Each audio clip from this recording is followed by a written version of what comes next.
Muito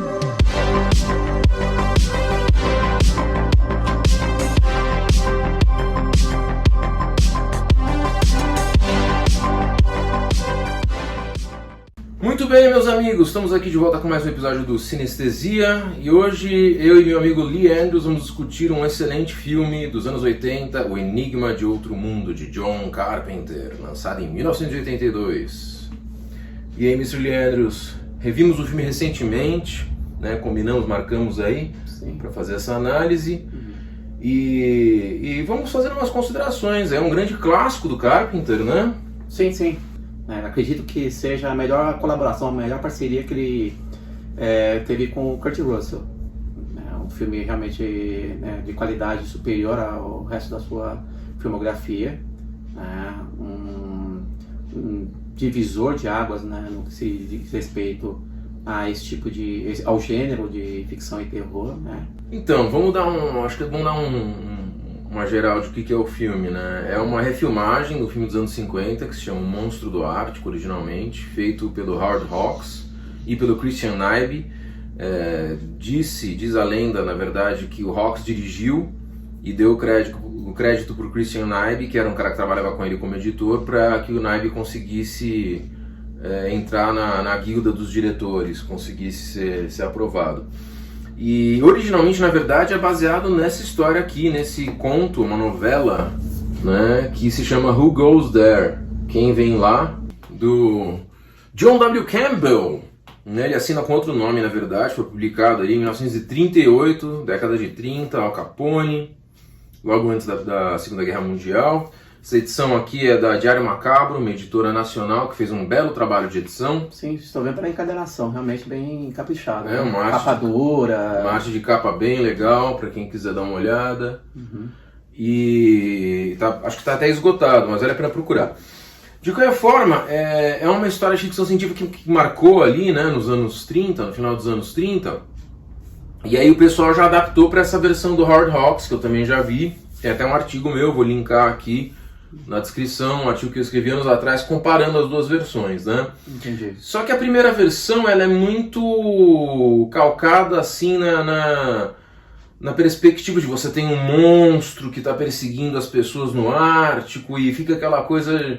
Só um parênteses aí, né? Temos uma versão não oficial, mas que foi produzida 10 anos antes, em 1972, que é o Expresso do Horror, com Christopher Lee, Telly Savalas, né, e... Peter Cushing, clássicos do cinema de horror da Hammer, e realmente que me marcou bastante. Assistia muito no SBT, adorava aquele filme, realmente me apavorava, aquele monstro que deixava todo mundo com os olhos brancos, e o cérebro ficava branco.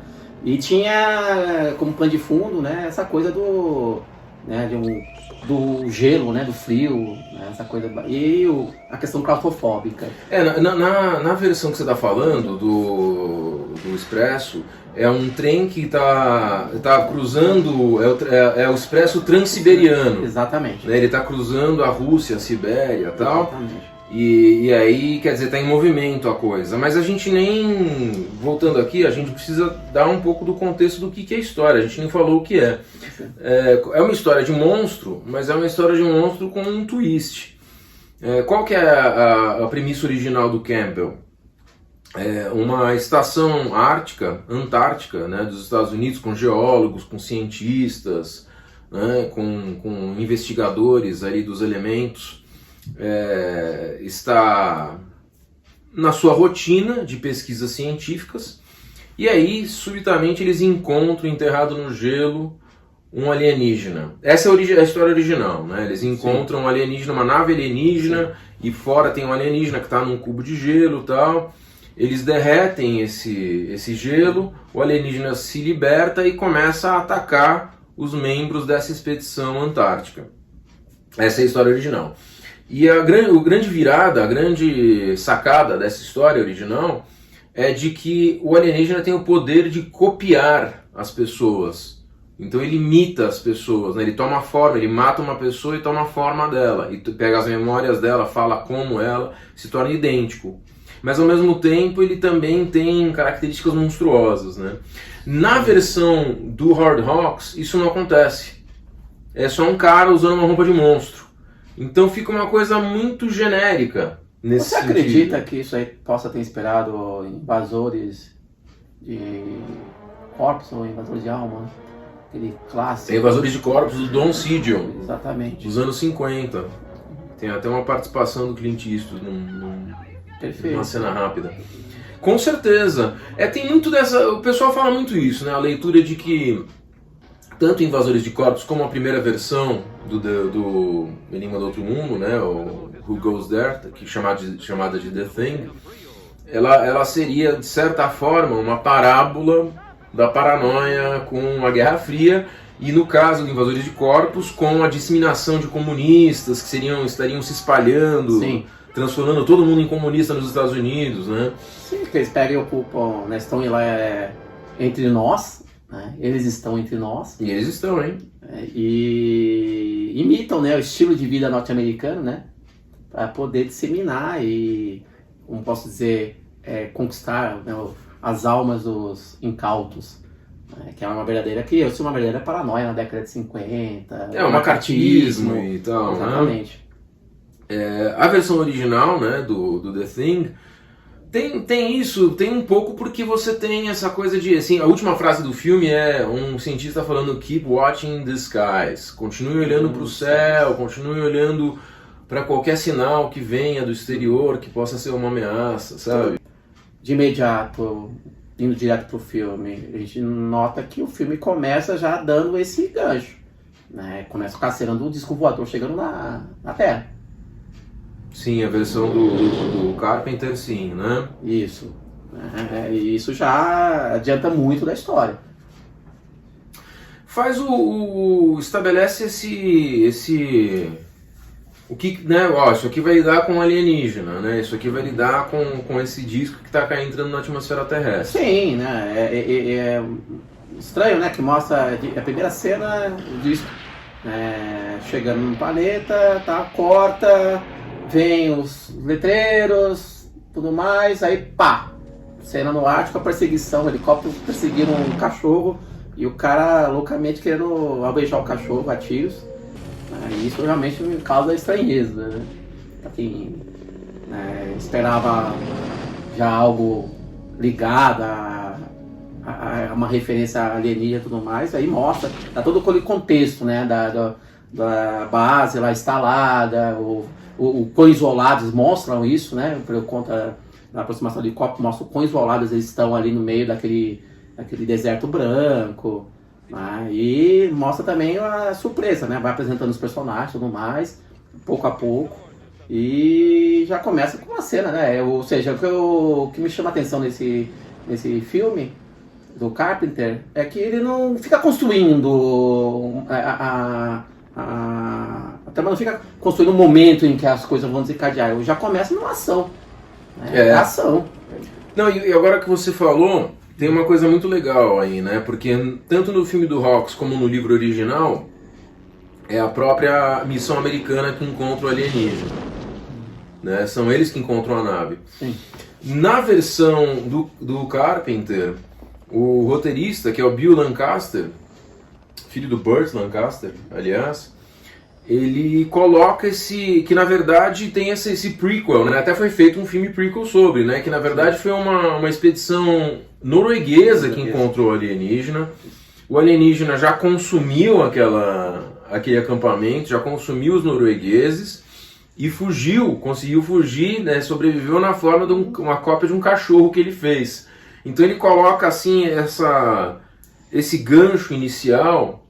E isso cria essa tensão muito legal que você falou, que é uma perseguição de helicóptero. Um helicóptero perseguindo um cachorro na neve. Olha que imagem impactante, né? Interessante. Inusitada. Provocativa, diferente, né? Que faz com você o que está acontecendo. E tem esse atirador que está perseguindo o cachorro. Você não sabe por que ele quer matar esse cachorro, coitado. O cachorro é bonito e tal. Né? E os próprios membros da expedição americana, quando veem aquela cena, não entendem o que está acontecendo. Então, em vez de só simplesmente fazer, olha como ele pensou legal, né? Pensou Sim. bem. A coisa mais óbvia é, eles encontram uma nave espacial. Não. Eles encontram já uma coisa em andamento. com uma certa angústia acontecendo, o cara falando em norueguês. É muito legal essa construção que o Lancaster fez para fazer com que o roteiro já começasse com um gancho, sabe? O mais interessante também, né, nesse começo é a maneira como introduz aí o ator fetiche do Carpenter, que é o Kurt Russell. Já adiantando um pouquinho aqui, ele vai no crescente, assim, no começo ele parece muito calado, ele mal tem falas, e quando tem é para vir com tom jocoso, se referir aos noruegueses como suecos, assim, é uma piada de tipo caipira americano, ele tem muito né, dessa postura do cowboy, né, a questão de estar armado, um dos membros da base tem um cinto com um revólver lá com balas, tipo né, tem essa figura do cowboy está muito presente. É o Gary. Exatamente. E o Kurt Russell vai nessa, né? Ele se apresenta como um clássico personagem de western calado, né? O misterioso, né? O pistoleiro misterioso. Uma coisa legal, agora que você está falando, é comparando o personagem dele no livro com o personagem dele no filme, né? No livro, o McCready, ele é um cientista. E ele é colocado como um gigante de bronze, um cara super organizado. No filme ele é apenas piloto. Então, e no filme, exatamente, no filme, como você falou, ele é um piloto meio caipira, chama os caras de sueco.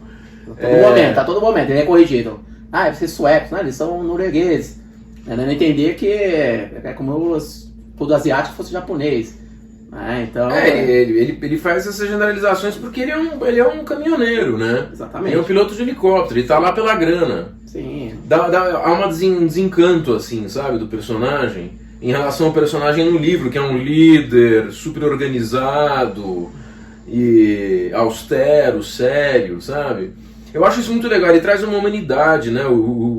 A versão do Carpenter, ela desmistifica um pouco, que é um filme depois dos anos 70, né? Um filme que é feito depois de Taxi Driver, depois do Franco Atirador. Sim. E aí não tem mais essa coisa dos heróis limpinhos, né? A gente percebe também, que a gente faz um paralelo de um filme que fez muito sucesso, né, nesse começo dos anos 80, que foi o Rambo, né? O Rambo Programado para Matar. Né? Tem essa mesma pegada, né? O cabeludão, meio tosco, caladão. E que depois ele entra numa espiral de loucura, ele tá colocando uma situação maluca e ele meio que também surta, ambos surtam. É um momento em que o Kurt Russell lá, com seu personagem, ele se volta contra todos ali, numa paranoia, ele tentar descobrir quem quem é humano e quem não é. Exatamente. E ele, né, apesar da maneira meio tosca de ser, ele tem uma sacada de inteligência, a maneira como, né, a ideia de um experimento que viria a ser utilizado para identificar o alienígena, que é sabotado por um membro ali da equipe, ele acaba, diante da situação e da sua percepção, e desenvolve um meio, né, de identificar os alienígenas, né? Quem tá contaminado, quem não está contaminado. E isso mostra, né, que é um personagem muito rico, né? Ele é mostrado em camadas, ele vai se desenvolvendo em camadas. E isso realmente chama muita atenção. Acho que você está sendo generoso com ele. Não, exatamente, pelo fato das limitações técnicas do próprio ator, né? A gente sabe que ele é conhecido por ser um grande canastrão e tudo mais, mas ele consegue criar tipos interessantes. Essa é uma característica positiva desse ator. Tem o fato de que esse filme é o primeiro filme de grande orçamento do Carpenter, como eu te falei. Ele vinha de uma tradição, ele fez o Assault on Precinct 13, ele fez o Halloween, que foi um tremendo sucesso. Com orçamento de acho que 200 ou 300 mil dólares, ele fez milhões de dólares, que é um precursor do slasher. Precursor não, mas sedimentou o slasher, né? O Halloween. Ele fez A Bruma, mas são todos filmes meio B. Sim, bem B. Até o próprio Fuga, que a gente resenhou. Fuga. Que tem uma cara meio B também. Sim. Vamos falar a verdade. Sim. Né? Ainda é um filme B. Chega nesse filme, você definiu na nossa conversa antes da gente começar. Filmão. Ele tem cara de filmão. Tem cara de filmão, ele tem cara de grande elenco, Sim. tem cortes elegantes, tem uma Sim, produção boa. fotografia, o som tá bem caprichado. Tudo muito bom. E até fazendo um outro parênteses importante, antes de eu chegar na importância do filme para a história do terror, que é o seguinte, a Universal realmente investiu dinheiro nesse filme. Custou 15 milhões de dólares o filme. Que era uma bala na época. Uma tremenda grana. Só que ele estreou com poucas semanas de diferença do ET, do Steven Spielberg. Aí matou o filme. Que é um outro filme de alienígena. E a leitura, exatamente, a leitura da época, ou a leitura de até hoje, na verdade, dos críticos, é de que é um alienígena fofinho e o outro alienígena grotesco, copiando as pessoas com essas cenas de baba, de gosma, de sangue que você falou. E isso não pegou bem ali na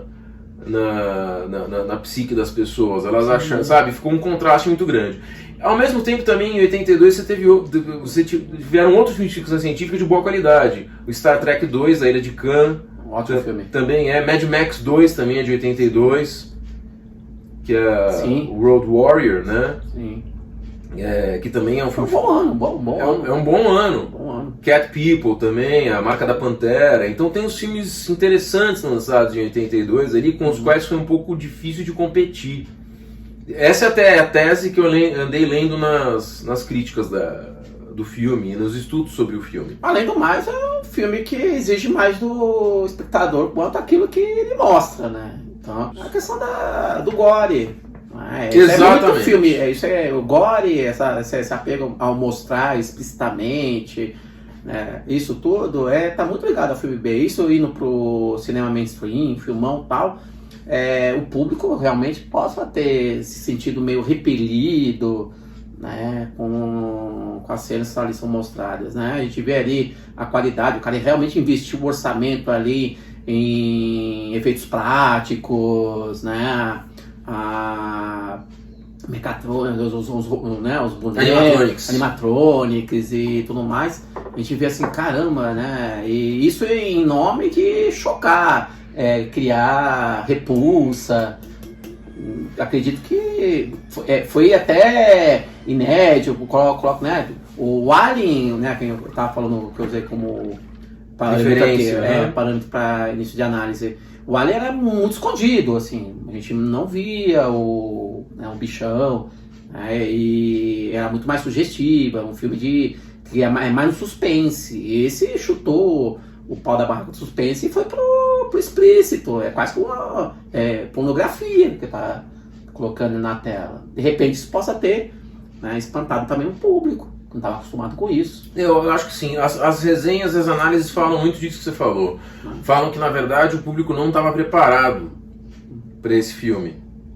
Entendeu? Porque ele traz esse gore exagerado, de certa forma, né? E isso a gente no pode... filme mainstream. Sim, né? isso a gente pode ver também. Aconteceu em 2002. 2002, com o lançamento do Homem-Aranha 2 nos cinemas. Onde o Sam Raimi teve mais liberdade para conduzir o filme, e tem a cena do, entre aspas, nascimento do Dr. Octopus. Ali é um filme de terror, um pequeno curta de terror inserido dentro do filme super-herói. Né? O pavor, sangue, unhas sendo quebradas, assim. Ou seja, é um diretor que veio também desse mundo do filme B. Tradição, exatamente, dessa tradição do cinema mais, né, extremo. E o Carpenter, né, hoje nós temos, como posso dizer, estamos mais preparados para esse tipo de proposta. Pegar um diretor que vem de um subgênero, de um outro circuito de cinema, e de repente ele é aproveitado para o cinema mainstream por conta justamente dessas características. Acredito que o Carpenter tenha sido pioneiro nesse sentido. Sim, e coragem da Universal de comprar essa ideia, que não deu certo. Porque o filme acabou custou 15 milhões e rendeu coisa de 18 e pouco milhões. Quer dizer, ele ficou quase no 0 a 0. E a carreira do Carpenter sofreu. Ele ficou muito mal na época, porque ele queria se lançar como um grande diretor, ele era uma aposta da Universal. E isso, ele fez vários outros filmes depois, mas isso não, sabe, isso preveniu ele de fazer outros filmes de grande orçamento. Acredito que esse risco que a Universal tomou tenha sido em virtude do grande sucesso que ela teve em cooptar o Steven Spielberg para o seu blockbuster, Tubarão. O Spielberg também tinha essa mesma tradição de vir do cinema independente, fez aquele filme de perseguição, lembra? E ela fez os dois filmes, ela fez o ET e esse no mesmo ano. No mesmo ano, os dois são da Universal. Assim, mas estão pegando assim, essa coisa do Spielberg, né? Spielberg também oriundo desse tipo de cinema fantástico, essas coisas todas. E obteve um grande sucesso com Tubarão. O maior filme da história naquele momento. Exatamente. E aí, de repente, tem oportunidade de, quem sabe, repetir o mesmo sucesso com o Carpenter, né? Na própria trama, assim, isso aí eu vejo como um problema. Você pega lá, a Terra está sendo visitada aí por alienígenas que dominam uma tecnologia superior de viagem interplanetária. Isso, ou seja, ele detém conhecimento científico superior para estar singrando o espaço e tudo mais. A princípio, já vou entrar nisso, mas não. Aí, assim, em determinados momentos, ele age como detentor de uma racionalidade, e em momentos seguintes ele age como por instinto. É um ser que se mostra disforme, sai urrando e se apoderando dos animais aqui, e uma espécie estranha isso aí, sabe? Ele momentos ele ou é racional ou ele age irracionalmente. Entendi. E aí você pega, tudo bem, beleza. Aí o cara chega, né, um dos personagens, no transcorrer de praticamente o que ele, não sei no romance, que eu não li o romance, mas assim, no filme dá a entender que se teve 2, 3 dias, né, o filme se transcorre nesse espaço de tempo, menos de uma semana, vamos colocar assim. Um dos personagens que estava preso, né, foi colocado foi enclausurado. Quando vai ver, existe lá, o cara tá construindo um disco voador debaixo do acampamento, da base. Né? Então são coisas assim que causam, sabe, opa, daqui não ficou legal. Entendi. Isso. Não, essa coisa que você falou tem também na história original, dele tá construindo ele tá construindo, na verdade, tipo um jetpack, eu acho, na história original, sabe, um foguetinho, assim, que ele vai usar de mochila e vai voar para fora da Antártida. Eles conseguem interromper de última hora. Na versão do Carpenter, como você está falando, supostamente o Blair, né, que também é um cientista, ele foi contaminado, ele está construindo com pedaços de helicóptero uma nave espacial. Isso ficou bem fora, eu acho, da realidade, do provável, do possível, o que quer que seja. Acho que já tem que chegar nisso. E aí dá uma quebrada nessa... no nosso senso de crença ali, que está acontecendo. No suspension of disbelief, né? Ou seja, na suspensão da descrença que você tem para o quê? Vou levar essa história a sério. Exatamente. Ali eu acho que deu uma quebradinha ali que meio que me deixou incomodado. Quando eu vi aqui, eu falei, mas tudo bem. Posso comentar 2 pontos? Pode, por favor. Então, 2 pontos que você está falando. Uma coisa que é até mérito do filme. Eu vou começar pelo último e depois eu volto para o primeiro que o meu colega Leandros trouxe.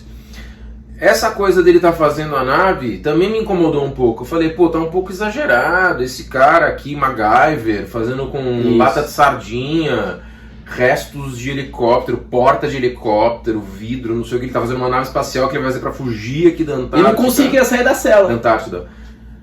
Por exemplo, um outro anacronismo aí, que podemos colocar nisso. E aí, por que isso incomoda? Por que é o melhor filme do Carpenter? Porque é um filme que é baseado na ideia de um monstro muito interessante. Que é um monstro que é um corpo celular que copia tecidos, mais ou menos. É isso, tecidos orgânicos. E de alguma forma ou de outra, isso soa um pouco plausível, sabe? Pra gente, assim, no universo de filmes de terror, que são coisas meio infantis e absurdas, e que lidam com o sobrenatural e tal. Se você pega a ideia de um organismo que vem de outro lugar, que consegue, né, clonar células, existem coisas similares na natureza. A gente não está tomando vacina com RNA aqui, o RNA que opera nas nossas células para criar os anticorpos, né? E aí isso incomoda quando ele sai. É por isso que é o filme mais legal do Carpenter, porque é o único filme dele, em última análise, que não é o Vampiros, que não é a Bruma assassina, que não é o Christine, o carro, o fantasma, que tem esse elemento orgânico, né? Esse elemento pé na realidade.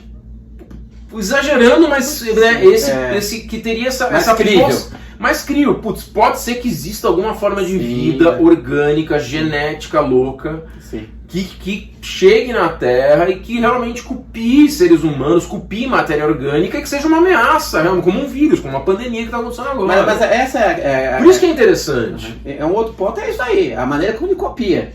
Olha, se copia ao ponto de enganar membros da equipe que estão convivendo juntos, isolados ali há meses naquela base, e aí que tá. Então ele age de maneira pensada, extremamente racional, ao ponto de pegar e emular esse tipo de comportamento.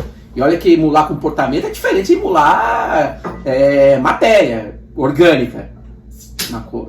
Os cientistas hoje em dia estão chegando nesse grau de desenvolvimento. Imitar carne artificial. As carnes artificiais aí, para não ter que matar bicho. Nós estamos chegando nesse ponto.